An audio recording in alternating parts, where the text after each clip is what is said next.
and welcome to Human Tech, a podcast about the intersection of humans and technology. With me, as always, is Dr. Susan Weinschenk. Hello. Hi there. And I am Guthrie Weinschenk. So today, we want to talk about one of the 7 drivers of motivation that, as you will hear shortly, Susan has written about extensively in her books. And that the one in particular we'd like to talk about is the need to belong. So really, you can consider this kind of part 2 of a 2-part series that we started with oxytocin last week. But I wanted to follow it up this week with the need to belong because it really ties in very, very intricately with a lot of the happenings going on right now as far as sports, politics, and a lot of issues that are concerning America, but also just stuff that goes on around the water cooler. So the first thing I'd like to do before we do anything else is plug Susan's book. Susan, why don't you plug your book, How to Get People to Do Stuff? Yeah, thank you. I always like plugging my books. I like plugging your books too. So the book, How to Get People to Do Stuff, is all about these 7 drivers of motivation, and the need to belong is one of the 7. Do you want to know what the other 6 are? Yes. All right, let's see if I can do them from memory. I better Okay, be 1, able to. need to belong. Need to belong. 2.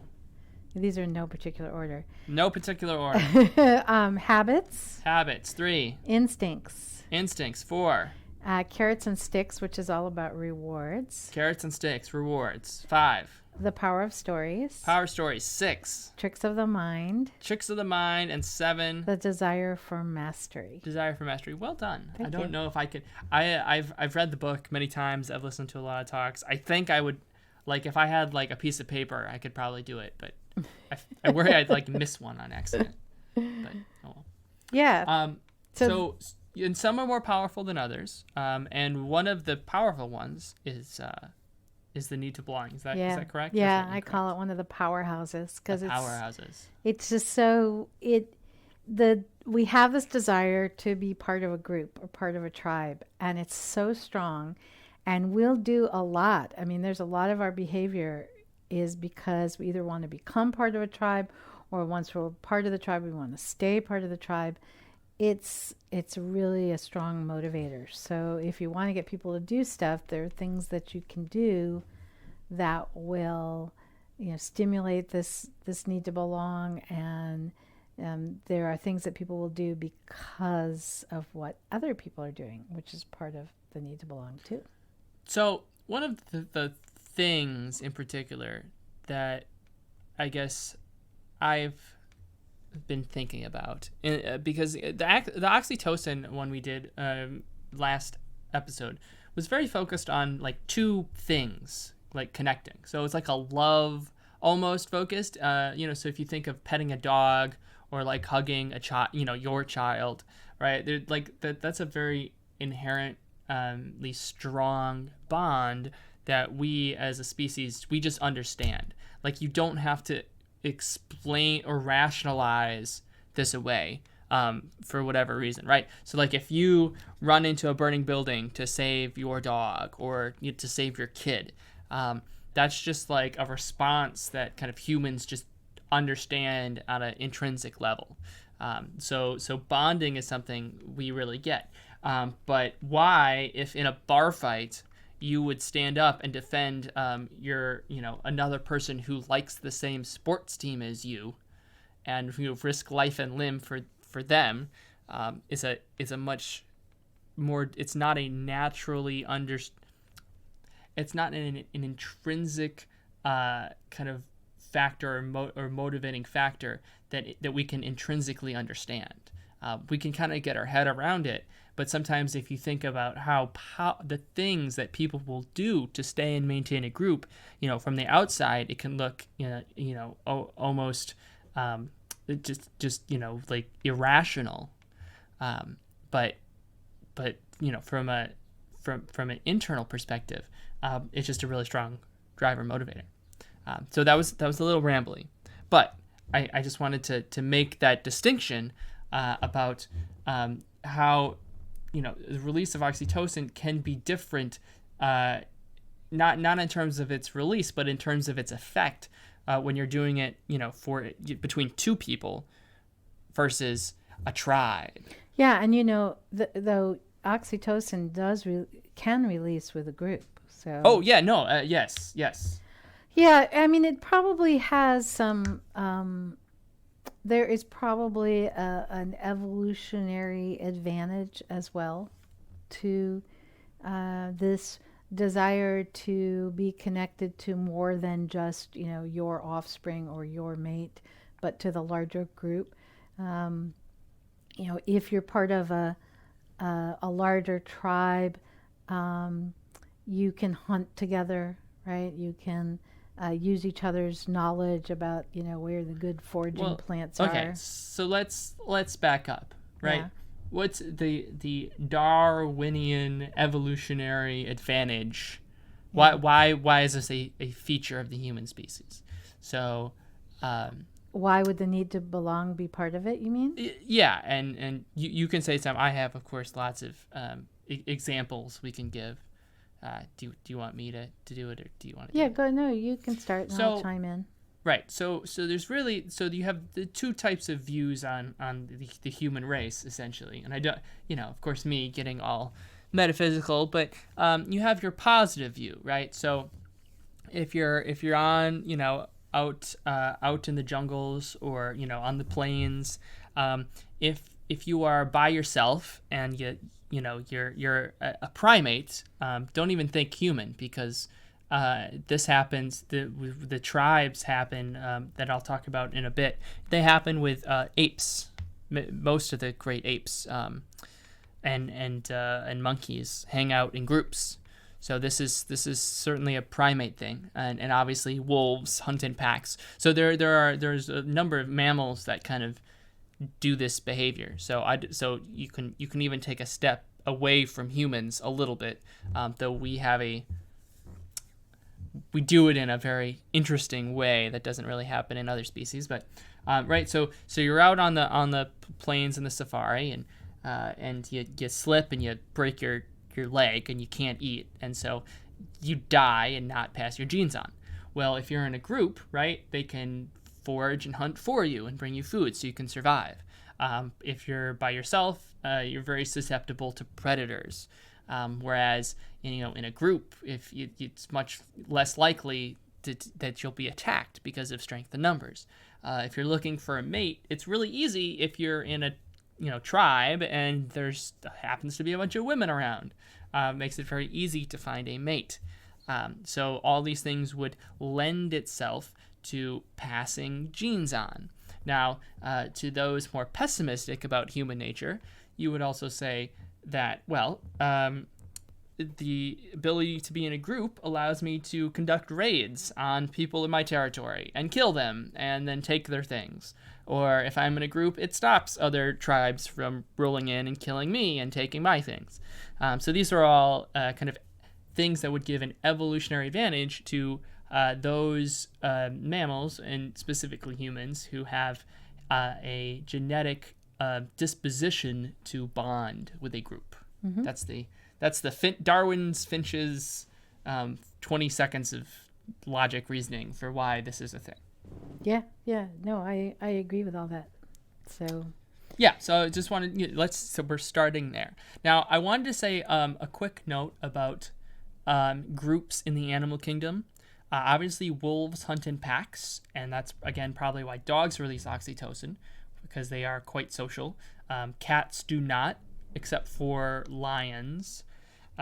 Almost all other cats hunt alone, including the domestic cat. So that's why it might not be release the oxytocin as much in social situations. But if you turn to the ape family, our closest relatives, the chimpanzee, and I believe the bonobo as well, they exhibit very specific tribe behavior. You have Jane Goodall observing the in the jungles. You can think of that. But they certainly have hierarchies and social dynamics, and people get cast out of society for breaking norms or traditions. You mean the gorillas get cast out? Yes, the gorillas and the orangutans. Well, the people right? might too. Yeah. Yeah. No, but sorry. In this, yes, the gorillas and orangutans, they'll get cast out. Yeah. They organize into groups. They fight as groups. They will they will band together to attack or raid another tribe, and they will mercilessly kill lots of other rival, basically female and male children of other tribes in really kind of brutal, horrible ways. So this isn't just a human thing. I just wanted to start there. So even with our closest relatives, we're getting there's a very, very, very strong social bonding behavior. And of course, the famous example is the picking the bugs off each other and eating them ritual that orangutans do. I believe it's orangutans. Hopefully not too many humans do that. No, but we do well. We have a lot less hair. So we have less bugs on us, but we do lots of other things. Okay, so I think I've convinced everyone that indeed tribes are not a modern sociological concept. That's true. Yeah, that's what I'm trying to get across. Okay, this goes back a long time. This is a facet of human nature. Right. So it's no surprise then, when you think about it.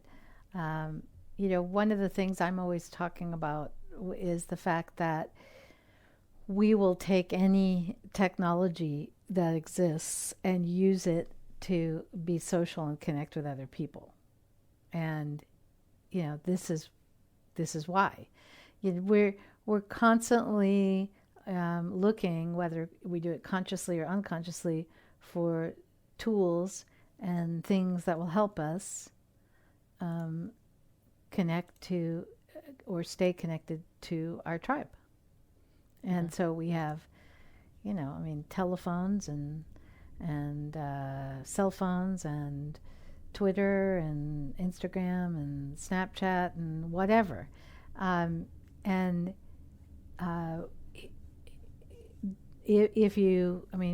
This is why if you can figure out how to use the next upcoming technology in a social way, and you can figure that out first and do it, you can make a lot of money.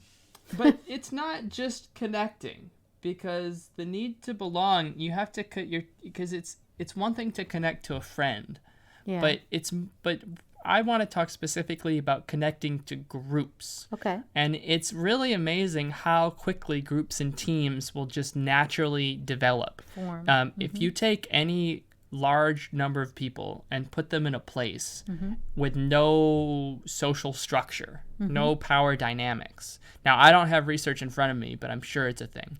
And just let them, just wait. They will form some. Well, they have to do something, right? They will form some sort of team social structure. Here's another interesting thing. A lot of the work that I do when I'm teaching workshops and so on, I talk about the fact that most of what we're going to talk about is true across all cultures and across all ages and across all genders. What you were just talking about with the, if you get a group of people together, these social structures will start to form. There is some interesting research to show that this is one of the few places where there are distinct gender differences. Oh, interesting. Yeah, It is interesting. So there's studies about what are the social structures that girls form versus boys, or women versus men, and there are some differences in there. So, and that's the other thing I just wanted to add is that we really, really, really like being part of a group, even if it's silly. Even if it doesn't mean anything, we get very, very excited to be part of a group and part of a team. So if you think about, you go to the park and there's just random people at the basketball courts, and you get a game of a 5-on-5 together, and it's just random, right? You've never met these people, they've never met you, but you just start playing basketball. And it's just really, really easy to slip into an us versus them mentality, especially in the context of a shared goal. And it takes a couple minutes, and like boom, you're a team. There's some really fun research about in what psychologists, they love to play these little games. The researchers, and I would, if you want, I can look up, this is in my latest book, 100 More Things Every Designer Needs to Know About People. Researchers would put people in a room and give them like a task, or there's a problem to solve or a puzzle they have to solve. Right. And they're working on it alone, except the researcher implies that they're part of a team, and that there are other people in other rooms that are working on it, and that these 3 people are one team and these 3 people are another team. And the experimenter will come in and give little messages from one of the other team members. Yeah, other team members in quotation marks. Yeah, there aren't any other team members. But when there's little notes and they're handwritten and they sound like they're from other team members, where like a team member has some idea maybe about a good way to work on it. And so that's one group. And then the control group is the experimenter will come in with some tips about, same tips, right? But coming supposedly from the experimenter instead of from their team versus another team. Right. And when people think that they're part of a team, even when they haven't met the team and there is no team, they will work harder on the puzzle.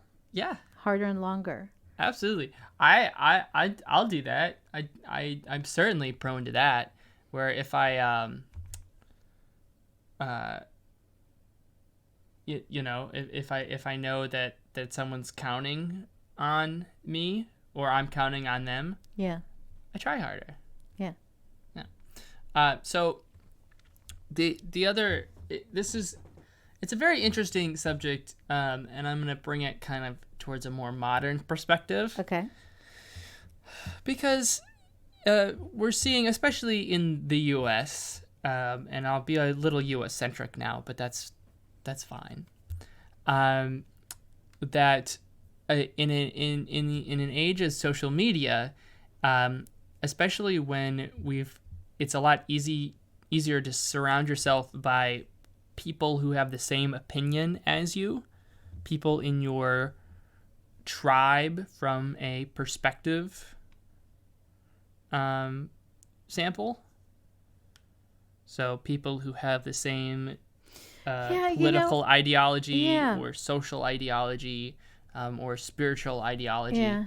That those are the people you follow on Facebook, and those are the news sites you listen to, and of course that's one of the argued contributors to the increased kind of partisan nature of the United States right now. Is that back in the day when there was like 3 news sources, everyone you was listening to perhaps alternate points of view. But now it's very easy because there's so much noise and so much information, and each person is picking, whom to listen to, that they listen only to those who have similar opinions, and so it creates this tribe bubble. So this is, I think, an example of how powerful the whole need to belong is, and the whole tribe thing is, because you could argue that oh, hey, now with modern access to all these different sources of news and ideas and all these different opinions and these large possible pool of social people to gather with, that people would be exposed to more diversity of ideas, that they would tend to hear from people outside of their tribe. But what happens is what you just described is they just use that to oh great, now instead of finding the two people in my village who agree with me, I can find 5 million people that agree with me and just talk to them. I don't have to talk to anybody else. Absolutely. And it's interesting, and you probably will remember this much better than I will. I was a small kid. But when the internet first kind of came around, especially in regards to all the communist kind of propaganda states that I guess in the minds of Americans kind of existed around the world, the internet was going to be the greatest spread of democracy the world had ever seen. Here we have this tool and implement for all the wonderful ideas of democracy and kind of social justice to be spread to the masses, and for people to communicate. And of course, the analogy used time and again, and was also used by Al Gore at his speech that we saw in Stockholm, was the idea of the kind of the town square, right, where people could go and state their ideas. But sometimes that does kind of happen. I mean, it's a tug of both ways. I mean, because the whole thing in Egypt, right, and wow, the uprising there, which was fueled by Facebook and Twitter posts, right? Okay, well, yes. Now, for those listening, I lived in Egypt for a year. And in fact, it was the year before the revolution, so I may have an inside perspective. Yes, that happened, but Egypt is actually, while that was one faction of the Egyptian revolution, a much larger faction of Egypt is actually very pretty conservatively Islamic, and so you actually had, even though yes, literally like the events were spread on Twitter and Facebook, the messages that people were listening to were siloed. So people who were in the very pro Western style democracy camp listened to that, and people who were in the very pro more traditional Islamic and specifically conservative Islamic state view listen and were in those camps. And if you look at what's going on in Egypt, there's actually, I mean, with the large crackdowns on protesters and kind of Muslim Brotherhood supporters in the Sinai, I'm not so sure that worked. So you're saying then that this idea that having the internet and having this huge social communication tool would bring democracy everywhere. You're saying that that's actually not been the case. Well, I don't know if you remember a lot in the 90s, and maybe I remember it more because it was in my younger years, but there was definitely in the Bill Clinton, there's a lot of optimism. The wall had fallen. There was this huge optimism that finally there was going to kind of be, world peace, the millennium, and this global culture, and that the times of kind of craziness would subside. Yeah, that's not happened.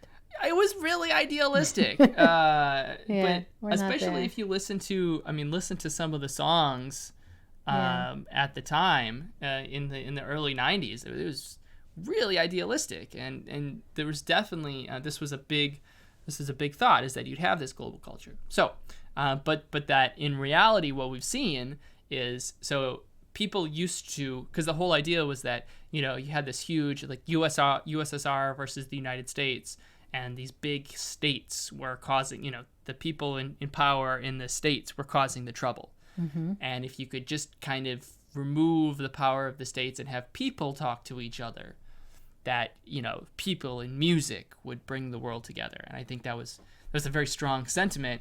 But in reality, what happened is people, now the entire world is online. We have a global culture that sprung up, and in it, people are finding it easier and easier to get in their own tribes as quickly as possible and to arm themselves against the other tribe. Mm-hmm. So, for example, in One Direction, are the boys in One Direction actually bisexual? Is something going on with Henry Styles and some of the other boys in the band?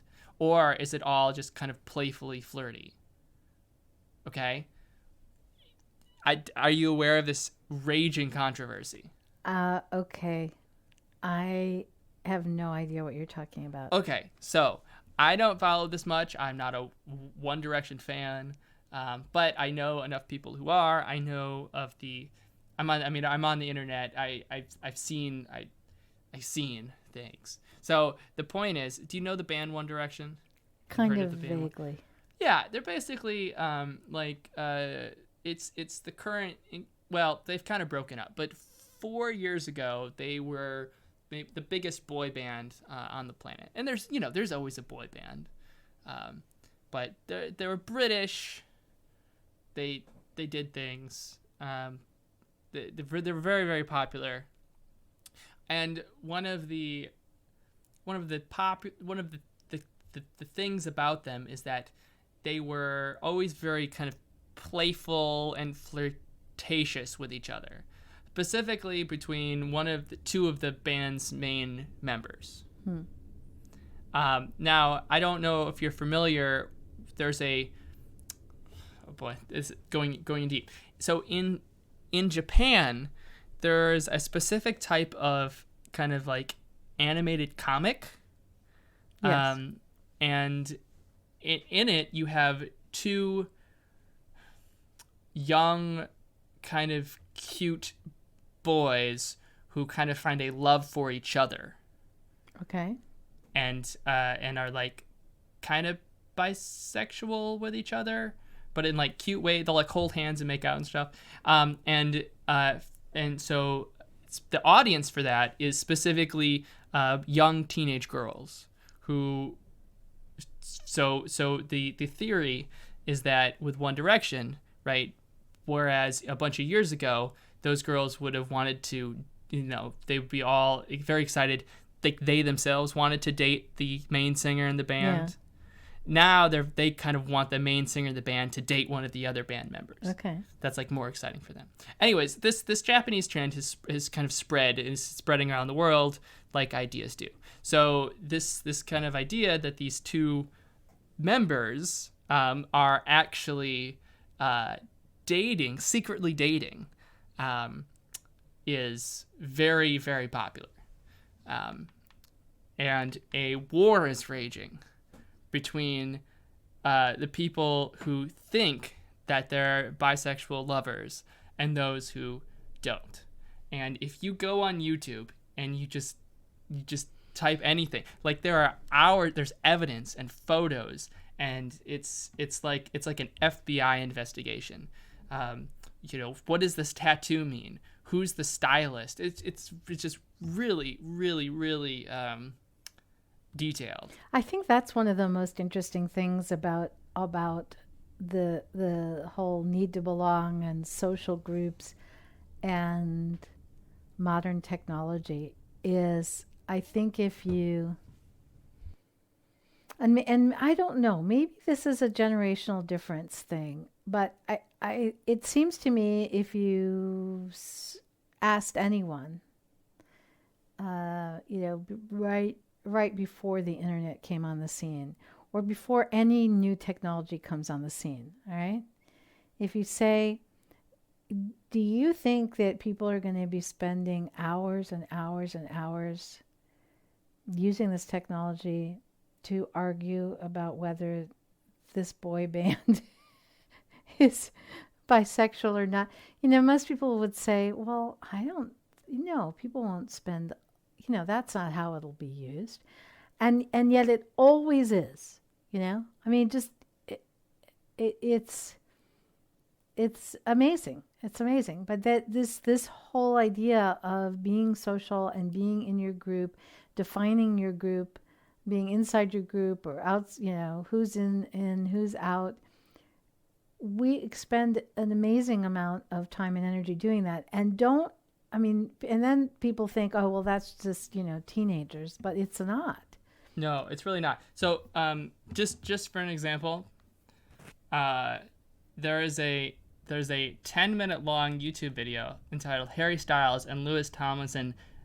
It's a compilation of just body language around each other that was posted 7 months ago and has over 1 million views. Yeah. But people do, adults in the workplace.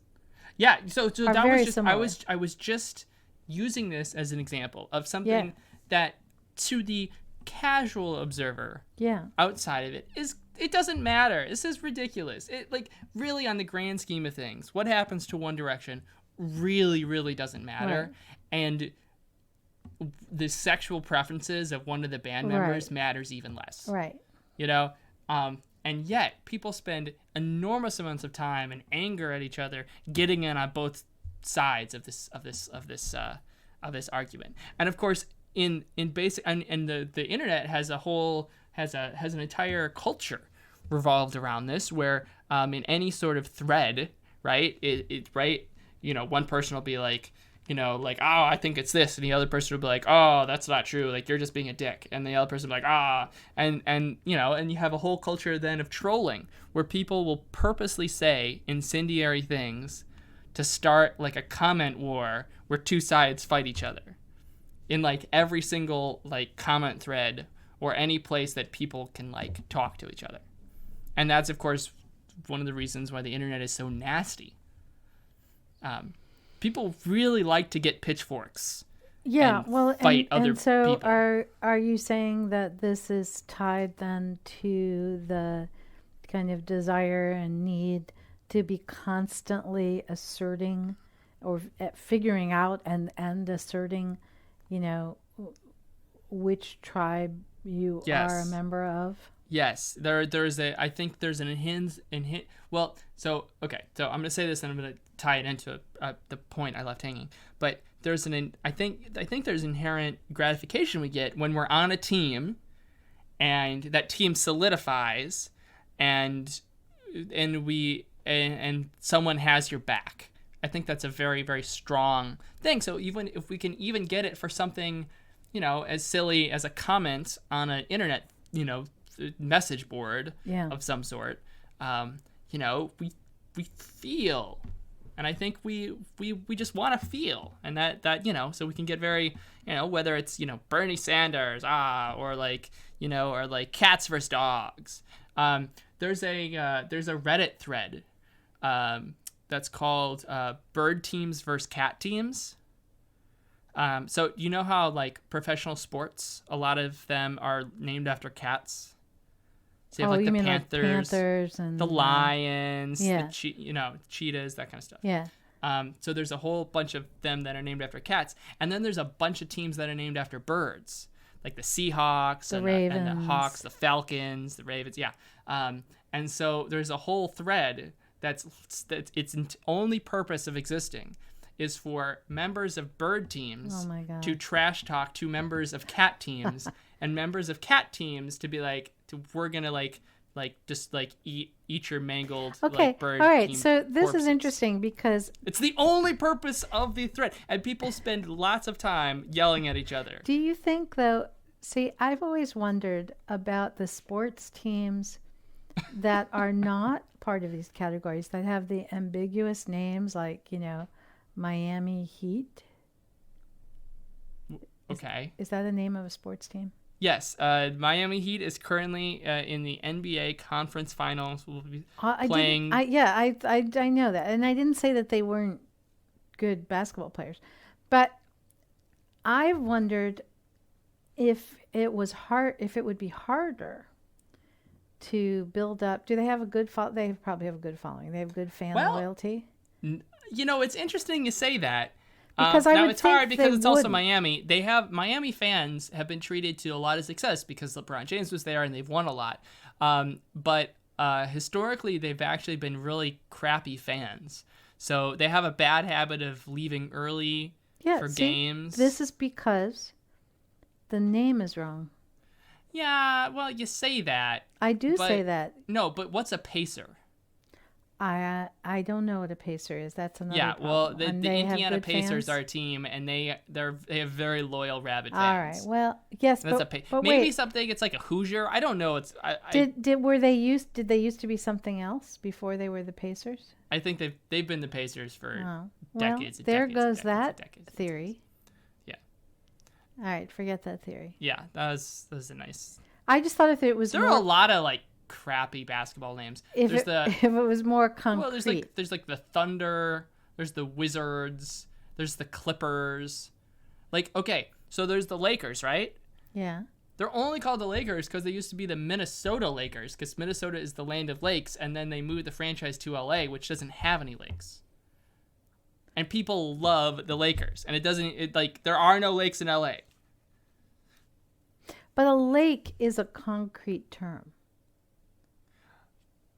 And it should help. Oh, you're saying because heat isn't a concrete term? A heat isn't a noun. It's not a thing. That's true. Though I will say that, for example, when I think of the Heat, they have a very particular logo, which is like a basketball that's like on fire. Mm-hmm. So when I think of the Heat, there is like something you can think of. There's an identity you can think of. Yes, it's the classic like basketball flames. Yeah. Okay. Maybe. Okay. There's the Orlando Magic. Yeah, that seems pretty vague too. Yeah. Now, of course, they're based in Orlando, so it's like a Disney thing. And it's called Magic. Yeah, so the Magic Kingdom. I would not name my team either the Heat nor the Magic. No. I think those are really dumb names, but. All right, the Wizards is worse. The Wizards, I was just. But Wizards at least is a concrete thing. Ugh, they should have been the Washington Monuments. That's all I'm saying. All right. But I want the reason I brought up Harry Styles, whatever Styles. I'm not a big One Direction fan. Was because I just wanted. It's this idea of that not only do we really like picking sides, we also really like we like siloing ourselves and listening to voices that affirm our position. Yeah. So we've been talking about silly stuff, and sports are kind of serious, but they don't matter in the grand scheme of things. And One Direction doesn't matter in the grand scheme of things. But if you look at something like politics. A lot of people will say politics doesn't matter in the grand scheme of things either. No, but it really does. They might say that the American political process doesn't, who you vote for doesn't matter. But that's different than what we as a nation decide we want to do, if that makes sense. Yeah. Like those decisions do matter. And yeah. So you can say the American political system's rigged, but how we as a nation respond to that, that makes a difference. So by listening to all kinds of like-minded voices, you're getting this huge partisanness that we've seen. And I was listening to, I don't know who said this. It might have been Chuck Todd from Meet the Press. But I was listening to a podcast about, it wasn't specifically about politics, but they were discussing it. And now that I know who it was, but the name escapes me. So I apologize to whose idea this was. But the idea was that it's very fortunate in the United States right now that the partisanness that's going on between liberals and conservatives is a national phenomenon. Because if these ideas happen to be geographically different, that we would have another civil war in our hands. What do you mean geographically different? So that we're getting to a point of partisan divide. Yeah. That's so us versus them, very but nasty, it's not based incompatible. on geography, like north Right. versus south. Right. And if like, for example, all the conservative people were based in the, northwest corner of the United States, Yeah. right? Like, Oregon and Washington and Idaho and Montana and Colorado. You forgot Wyoming. Wyoming, sure. Thank you for, I don't want to leave out Wyoming. No. That if it was based geographically, that we would have basically a civil war condition Or on our hands. Some group That of there states would be- would want to secede. That you would start seeing really, really direct violence between these two groups. But because the groups happen on an ideological diverse basis, but not on a geologically diverse basis, you can't. It's really hard to get your tribe together to go raid the other tribe when the other tribe is like amongst you, So you can't draw battle lines. The only battle lines you could draw are battle lines in the media, battle lines online, and that's like. But otherwise, like it would like really be that bad. So I thought that was a cool idea. Well, that's really optimistic. No, it's not very optimistic. But I know, and one of the problems I it's think realistic. One of the problems I think with studying human behavior. Why are you laughing? Oh, I know what you're gonna say. Go ahead. Well, because that's right. I mean, I study human behavior. I've done it for my whole career, and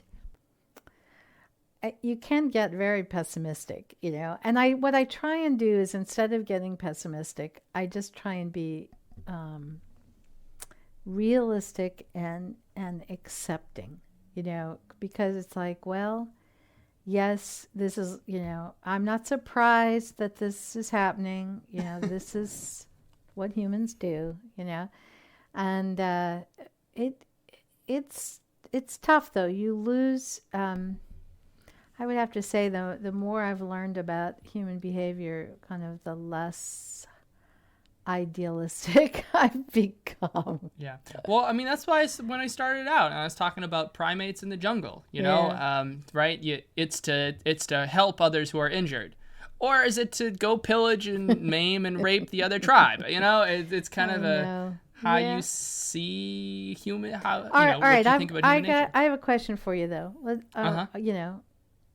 You know me. I'm the behavioral scientist, but then whenever we do these podcasts, I always want to bring it around to the question away tech side. So, we know that people have this need to belong. We know that it's really powerful. We know that people are going to take any technology and turn it to be social, right? Mm-hmm. So, if you think about some of the technologies that are coming up on the horizon, right? Or have just arrived, like, virtual reality, mixed reality, Internet of Things. I don't know, just pick something. If you were one of those, if you were a startup or not even startup, past startup, but, you own this company that's creating virtual reality or something. Yeah. What would you, what would be a great idea of how to make that technology so that people could use it for this whole social tribing thing? Like, well, I mean, you don't have to pick virtual reality. So I'm a pessimist. So if you can figure out, so if you could figure out a way for groups of people to go to war with other groups of people, you're definitely going to have a winner on your hands. Wait a minute. Do you mean literally go to war? No. You mean figuratively go to war? Yeah. Like, do you consider sports war? It's a figurative term. Pitchforks against the other side. Okay. Rally in the pitchforks. So you're saying if you could use your technology to create and people could create a tribe, and they could use your technology to kind of pit themselves against another tribe. Let me give you a perfect example. So, would you not say in the last 20 years there's been a lot of video games created? Yeah. All right. The most popular video games on Earth. Yeah. Not exclusively. Yeah. But the most popular ones, okay? You have Call of Duty. You have Halo. You have like a MOBA, like League of Legends or Dota, or Heroes of the Storm, whatever. Pick your MOBA of preference. Those are there are definitely lots of others that have come and gone, but those are really the big categories. You have MOBAs and also first person shooters. The thing that's popular with all of those is literally you show up, you get assigned a team, and then you and your team of randomly assigned people, or team, if you have a group, then you play with your group, go and defeat the other team. Yeah. And you just do that over and over and over again. And in a game like Call of Duty, you literally go kill the other team. Yeah. That's the goal. Well, I mean, it's interesting. I'm thinking and so, as you're talking. So they all have single player, right? Yeah. Call of Duty has a single player mode. Halo had a single player mode. And people did the single player mode. But it was the teaming. Yeah, that's why people bought the game, was to play multiplayer and to get on a team and to yell at the other team. Well, those are the popular games. Yeah, I mean, well, it's interesting. I mean, if you look at if you look at any of these technologies and look at it from tribe versus not tribe, like Twitter, right? I mean, right. Twitter doesn't have to be about a tribe, right? I mean, you could just put, and people do, just put out Twitter messages. But then there's the whole thing about, who you follow. I follow this person. I don't follow that person. And so by following this person, then I hear from that person, but I don't hear from the other people. And then you get the whole trolling thing, right? Right? Which is all about, it's like what you're saying with the tribe. I mean, Reddit, what is Reddit? But, picking some tribes that you're going to be in. Right. And then, posting then within the tribe. Right. And Reddit tribes. is very, but within the tribe. And Reddit's also very interesting because it's like tribe within tribes too, because Reddit as a tribe has a very similar culture because similar types of people use it. Yeah. And if you don't adhere to that culture, you're probably not going to like Reddit because it's literally just comments and content from people of a certain persuasion. Yeah. Which are young people on online for the most part. They're not exclusively. But the other important thing I wanted to note is if you look at what's successful, it's not multiplayer games in general. There's lots of multiplayer games that have been successful, but for multiplayer games, the more people on a team, the more successful the game is. Not exclusively, but generally. So there's lots of games where you play against an opponent. Mm-hmm. Those do okay. But what's really popular is 5-on-5 or 12-on-12. So I guess if we were giving consulting advice. Yeah, so I mean, and you picked pick any technology ever in the world, and that's not. I'm trying to think of a more concrete example, but if you have something that can allow allow you to make a red team and a blue team, and a green and a pink and an orange. I don't know about that. Really? Well, what's popular is one versus the other. Yeah. If there's too many teams, it gets too complicated. Okay. But if you can have two groups and then have the groups kind of play against each other, that's what works best. Yeah. Yeah. So that'd be my advice, is that think of how you can artificially segment and then have those two segments fight, interact. or if you're a pessimist, have them fight. Yeah, get out. Yeah. Yes. But That's really interesting. I wonder if, if you think more about like, office productivity tools, right? So yeah, I wanted to bring this back to the office. I'm really glad. I'm actually really, really glad you brought that up. Yeah. I had a friend come to me recently and ask what, in a hypothetical way, right? There's a hypothetical team, and they have a budget, and the goal is to have them reduce their budget spend. Yeah. What's the best way to do that? Yeah. Without any specifics about what the team is or what they do or even what position anyone's in. And so there's a bunch of different things I suggested, but definitely so the power of stories is one.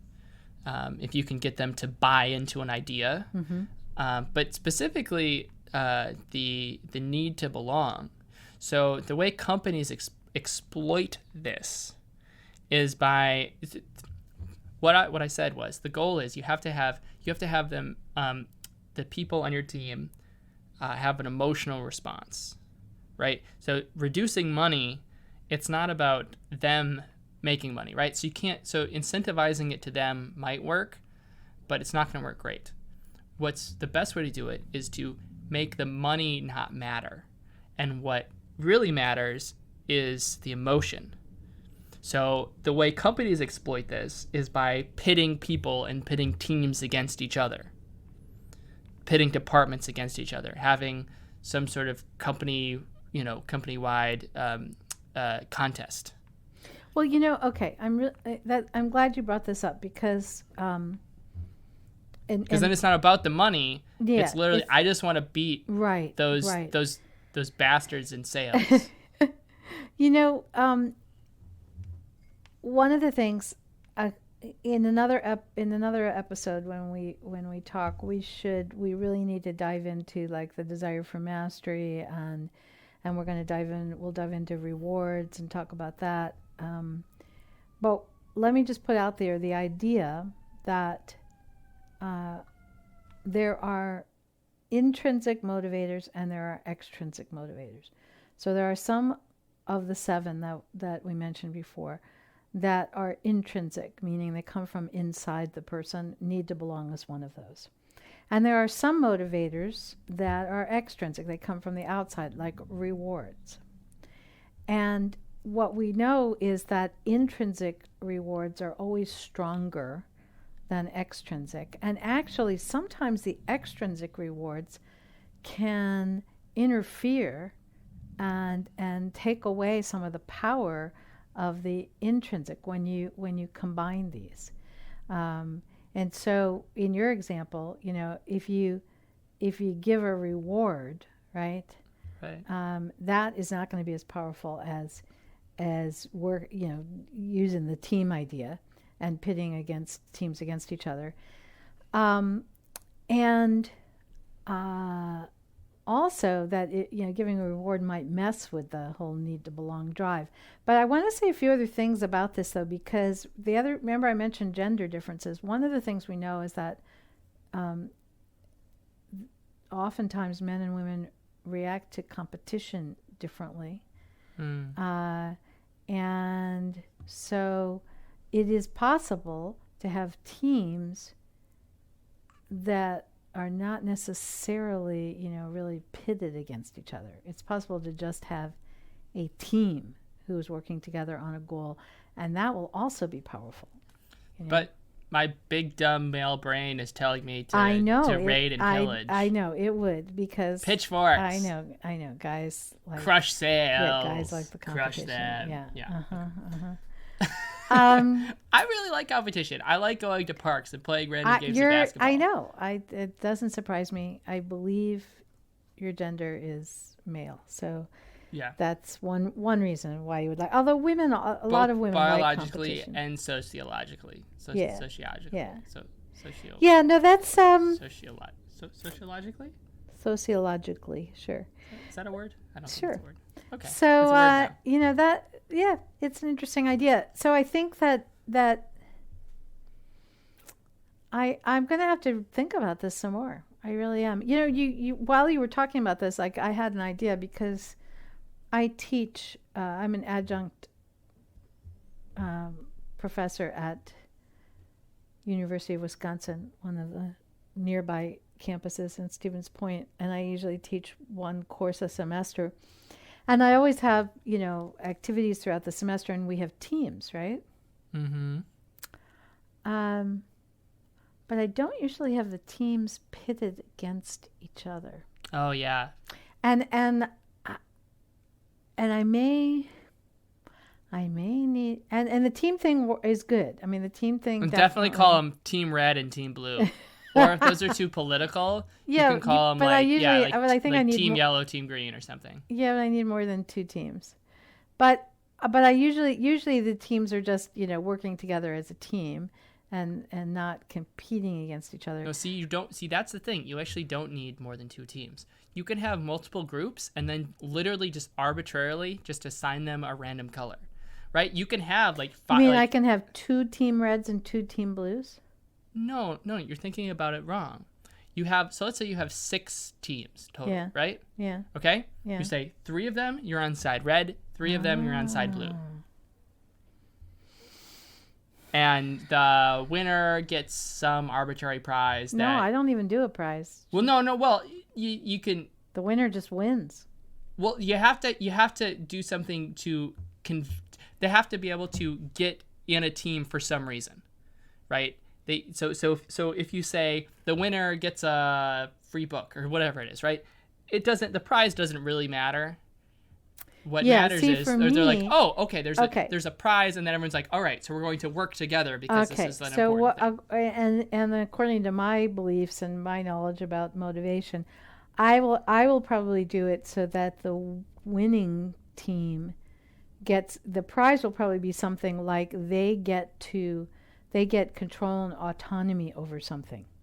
Oh, publicly humiliate and shame the other team, no, right? No, that's not what I mean. Raid and pillage their backpacks? No, I meant more like they would get to decide what the next project is that everyone is going to work on. That seems a little more civil. I think companies, and just for I think your offices would be a lot more productive if when you pitted the teams against each other, the winning team got to like raid the other team's section refrigerator. Yeah. Okay. Well, I was just going to be so like glad. Raid the other team, but sure. Yeah. Refrigerator. Yeah, that's what I meant. No, that is not a good idea. Now we know. Now we know why you don't work at a large corporation that has team refrigerators. I would be a very productive manager. Yes, but would you be a productive team player? Depends what team I was on. Well, so this has been probably one of the more unusual discussions about the need to belong that I usually have. I mean, I'm usually, talking about things like. Well, let me before we wrap up quick. What? I just want to talk about. In all seriousness, I really do want to talk about corporate culture. Yeah. Really quick. Yeah. Because there's. And I want to talk about corporate culture, and then I want to do just a small call to action. Not a call to action, or at least some homework, some self-introspective homework for the listeners. I have some of that too. Okay, so the first is that, and I guess I can combine it all together. So if you look at corporate politics and you look at how companies work, what I find is that you have management that's trying to foster this team environment, right? Like we all work at company X, right? And we're all in company X together. And this is our team, and we all have, right? Everyone gets t-shirts, so we have team building exercises where, and we have the corporate Christmas party or holiday party where, everyone shows up and to build camaraderie and all that, all that stuff. But if you actually go in and you talk to people, and you can carefully, squeeze from them what team they're on. Yeah. They are very rarely are they on the team of the company, and it's of course the companies that have that full company, everyone's on board. Yeah.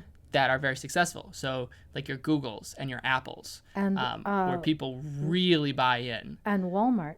And Walmart, yes, really buy into the corporate culture and the teamness of it. Yeah. Most of the time, I mean, but that is definitely the minority. Yeah. Most of the time, what you find is that people have their team. They have their tribe. It's usually right whatever section they're in, and sometimes it's like 5 people in this section, except for like Sally, because we all dislike Sally because she, for whatever reason. But also like Jim from sales, he's our guy. And like, you know, Fred, he's a VP, he always has our back, right? Yeah. And this is our like tribe. And and so when problems strike, this is what we do. You know, this is who we get along with. And it's just very interesting that, you know, that it doesn't break, that teams and tribes don't break along corporate culture lines. Right. And it causes all kinds of friction and all kinds of problems, and double problems, because everyone has to put on this false kind of sense of illusion that, yeah, we're all on the same team, when the natural impulse of everyone is to be like, I hate Frank and all. Yeah, well, you know, and it is interesting because I you know, I've worked in my career doing consulting. I mean, I've worked with. Sure. Yeah, you've worked on way more teams than I have. And I've worked with a lot of, I mean, at one point, I think I went through the like Fortune 500 list and identified all the companies that I had done work for. To all of our listeners, Susan's very successful and you should hire her for your next endeavor. But in all seriousness. No, but what I wanted to say was that the organizations, the companies that pay attention and consciously organize, even not even necessarily departments, but maybe it's just on a project basis, you know, but they really spend time thinking about teams and how they're going to organize people into teams, and you know, how those teams work together and how those teams communicate and how those teams interact with other teams. Those are the organizations that I would say are much more successful, and there's more successful in just day-to-day work. They're more successful in implementing new ideas and innovation. You know, it's not just a buzzword. It's not just the latest fad to have teams. And you know, as you're saying, this is who we are as humans, and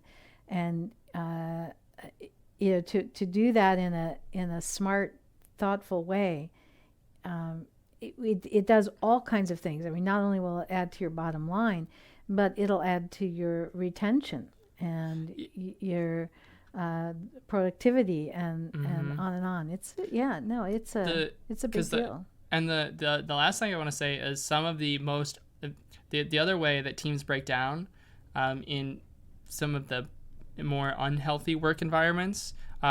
Talk to someone who hated and quit their job, and I don't want to guarantee, but I will really, really, really bet that the way the teams broke down is based on people on lower levels against management, and their tribe did not include people for management, or very, very few people in management.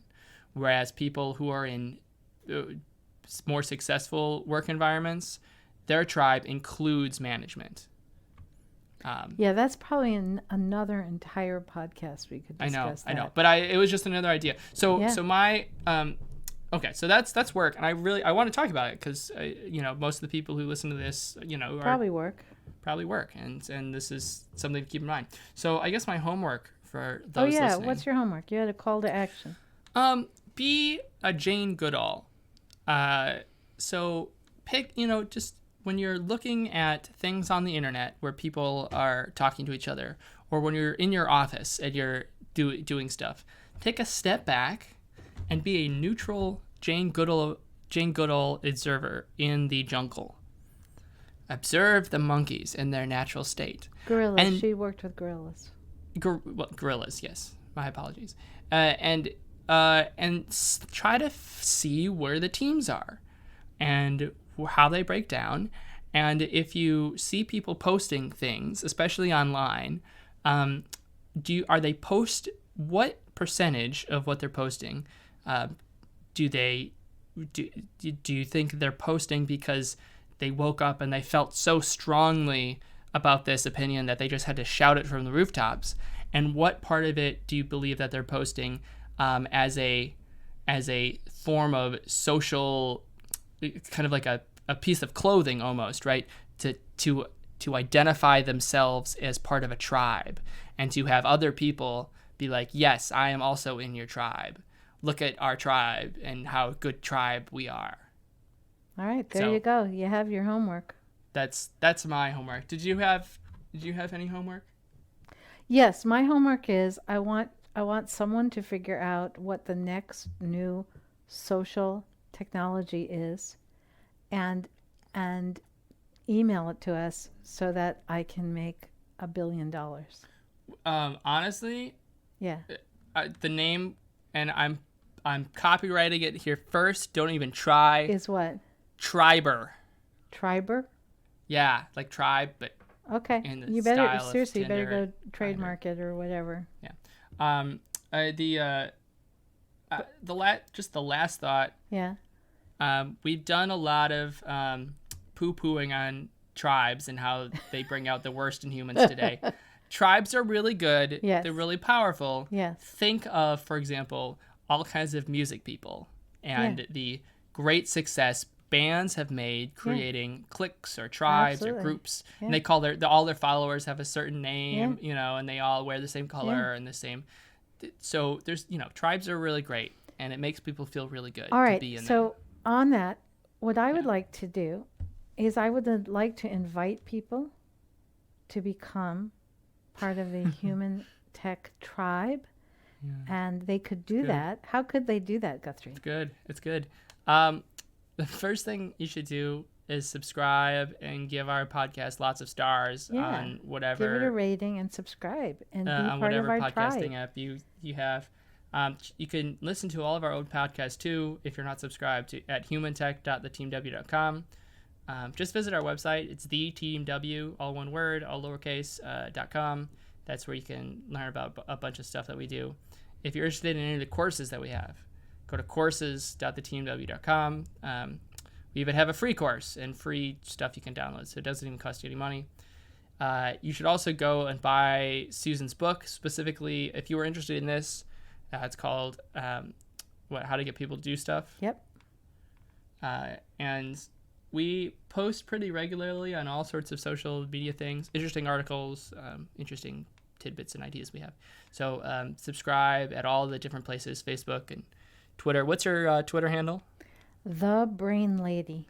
Yeah, it's got lots of quadrillions of millions of followers. So I don't know if it has that many. No, it does. Everyone should feel social pressure. Social validation. It has a quadrillion million of followers. You'll be an outcast if you don't subscribe That's right. to all of our things. You want to be part of that tribe too. Be a Yeah. triber. Yeah, be a triber, specifically the Team W triber. And if you have any questions or things that we horribly messed up, again, I apologize, and you could email all your complaints to info@theteamw.com. Just as a side, one of my favorite podcasts, their email address for the official email address for the podcast is This Show Sucks. All right, that's not ours. But I just thought it was funny that's where people could be able to complain. It's like, this show sucks. No, for us, just send it to info. But yes, for us, just info@theteamw.com. Thank you so much for listening, Susan. Thanks so much. Any final thoughts? No, I'll talk to you next time. Woo, all right. What a podcast. Yeah, I will talk to you soon. And to everyone else listening, have a great week. Bye.